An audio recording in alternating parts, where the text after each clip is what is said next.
All right, it's that time. 24.1 has been released, and tomorrow we'll tackle it in Friday Night Lights. So here's everything you need to know about Open 24.1. To start off, it is 2 movements: dumbbell snatches, which we've done a lot of, you're welcome, and your favorite, burpees, which we've also done a large amount of. So again, you're welcome. We saw this coming, which is why the whole week we didn't do them. So here at Grapevine CrossFit, you are very well prepared for 24.1. Here's the flow of the workout. You will do 21 dumbbell snatches with arm number 1. Then you will do 21 lateral burpees over your dumbbell. Following that, you'll complete another 21 dumbbell snatches with your other arm and another 21 lateral burpees. After this, you'll do 15 dumbbell snatches, again with another arm, and then 15 lateral burpees, 15 dumbbell snatches, 15 lateral burpees, and then the same thing for 9 on one arm, 9 burpees, 9 on the other, 9 burpees. So that is the workout. It is the same workout for everybody.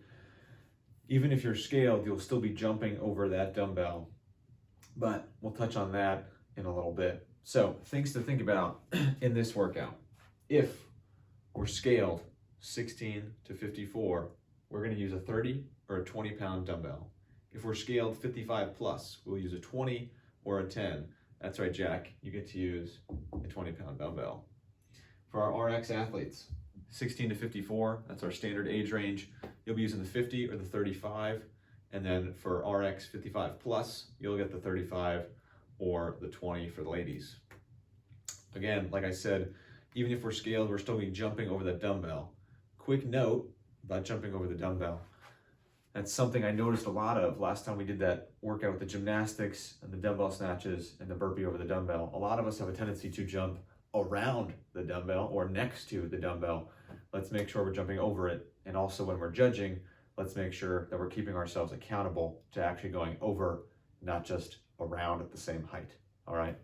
To do that well, a good way of doing it is to put your hands a little bit further in front of the dumbbell. That way, when you step up or jump up, your feet are right next to that dumbbell, opposed to stepping up, jumping up, and your hands are right next to where the dumbbell was. All right. So considering our warm-up for this workout, a few things to think about. We're hinging twice in this workout. Yep. So a burpee, you're gonna be hinging not only to get down, but also to stand back up. However, because it's a lateral dumbbell, we don't have to stand up every time. So you're gonna kind of be in this weird hunched position for a lot of the workout. All right. Every dumbbell snatch, there's 90 of them total, you're gonna be hinging to the floor. So let's make sure we warm up our low back and our glutes so that our glutes can take most of that instead of our low back. All right. Along with that, it's a lot of shoulders. We're pulling for 90 reps and we're pressing here, the dumbbell snatch, and we're pressing in the burpee. So you're pressing 180 times. Let's make sure our shoulders are warm and our triceps are warm specifically, as well as our chest. All right. Things of note for this workout. We have quite a few. So to talk about the dumbbell, you cannot switch arms during a set. Here we do a lot of alternating dumbbell snatches. Not today. All right. You will do all 21 on one arm and then all 21 on the other arm. That's not to say you can't rest. You can absolutely put it down, but you can't put it down and switch and finish on the other arm. All right. So once you start with one arm, you finish with that same arm. Along the same lines with the dumbbell, both heads of our dumbbell must touch the floor, and you'll finish overhead, shoulder locked out, elbow locked out. Dumbbell should be somewhere over that midline or behind your body. None of this. All right. Next, our burpees. They're lateral. We do a lot of bar facing burpees. Sometimes we'll do dumbbell facing burpees. These are lateral, like we talked about before. There's a 15-minute cap on this workout. I think probably about half the gym will need it. The other half, maybe not so much. A lot of us will be pushing right to the end to finish this workout. So be aware of it. It's there. You're going to get through it. Like I said before, our total reps, we have 90 burpees. All right, that's the main chunk of the workout. It's all on the burpees.